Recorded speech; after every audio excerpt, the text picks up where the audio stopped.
Hey, it's Anthony Caliendo at the Chefed Up Show at the Caliendo Castle right now. And we're getting ready to make meatballs, baby, Italian meatballs. Now, people make it different ways. Today, we're making it with just beef. A lot of times, I'll use beef or pork or veal or all three of them. That's kind of my favorite, is to make them with all three of them. But today, we're making with just beef. We have some people coming over and they don't like the veal or the pork, all right? These are your ingredients right now.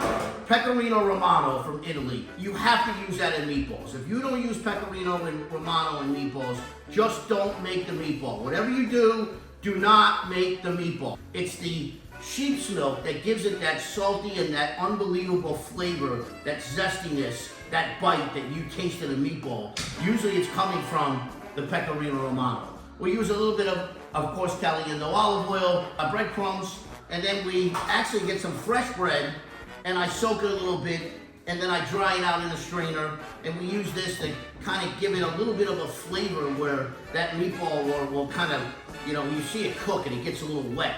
So when you eat it, it's nice and soft, right? And then we're gonna use some fresh garlic, some eggs, and then a little bit of Italian seasoning. Simple dish to make. But one of the key ingredients, or one of the star ingredients, is obviously a good meat. Right now we're going to be using some chuck, okay, some ground chuck.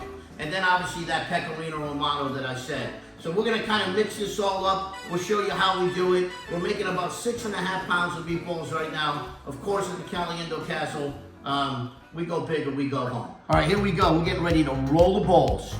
Now, some people like small bowls, some people like big bowls. We don't like to make them too big because it takes longer to cook.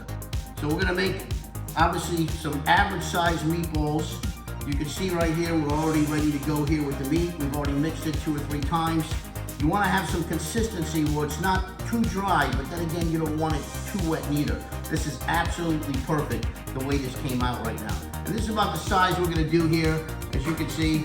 So we're gonna stay consistent on making these balls here. We're gonna fill up these 2 trays, and then we're gonna get ready to put her in the oven.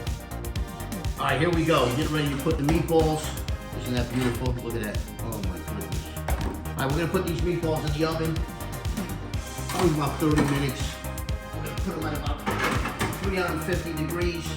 Stick them both in 2 separate ovens.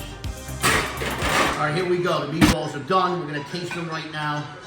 Oh my goodness, look how amazing this looks. Come on, zoom in on that a little bit. Zoom in on those meatballs. Look at that. Is that not amazing? 6.5 pounds of meatballs. Let's try this bad boy right now. You kind of want to stick them in. If they're not too wet, they're done, right? Look at this. Oh, that's perfect. Unbelievable. Now that's chefed up. What's the matter with you? What's the matter with you?